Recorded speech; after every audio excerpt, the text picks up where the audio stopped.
Okay, I said in the last video or the video before this that I would do a video where Jinwoo sees his younger version and his old past version of himself, and in all likelihood you probably have this happening to yourself and might not be physically seen as it is depicted in this anime, but in all likelihood I know that you have thoughts running through your mind or previous conditioning that you have had in the past where it's just like, oh, this is just like back then, you think you're ready, and it's like you aren't actually ready. And this person, this voice in your head is just trying to make you feel as if you aren't worthy of the desires that you have within your heart, that you have within your mind, that you're able to achieve. And it's trying to remind yourself that it's just like, you can't amount to this. But in actuality, that's not true, because all that voice is something that isn't you.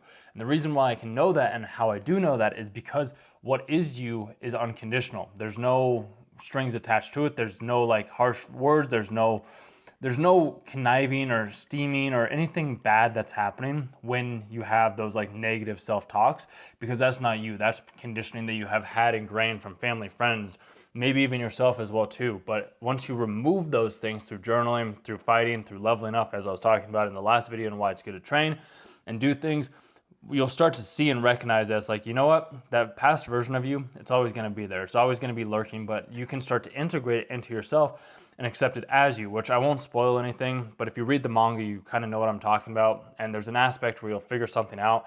And then once that happens, you become whole. And that's basically what I end up doing, and what I highly recommend you're doing as well too.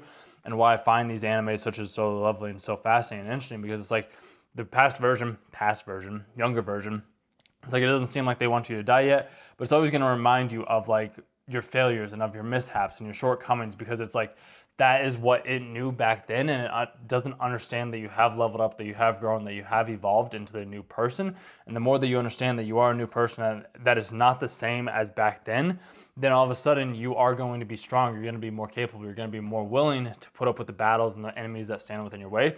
Just as you see in like this scene when he ends up going back to the desert, as I was talking about in the last video, like he just ends up destroying and dominating the enemies that stand right within his path, and all of a sudden he's like saying on them like, oh yeah, this is just an easy thing. Whereas compared to the first one, as I was talking about in the last video, he's having to run for his dear life. So I challenge you, what version do you want to be? Do you want to be the version that's conquering all of your enemies, or do you want to be the version of you that's always running away from them? I know which one I've chosen, and I have a feeling I know which one you'll choose as well too.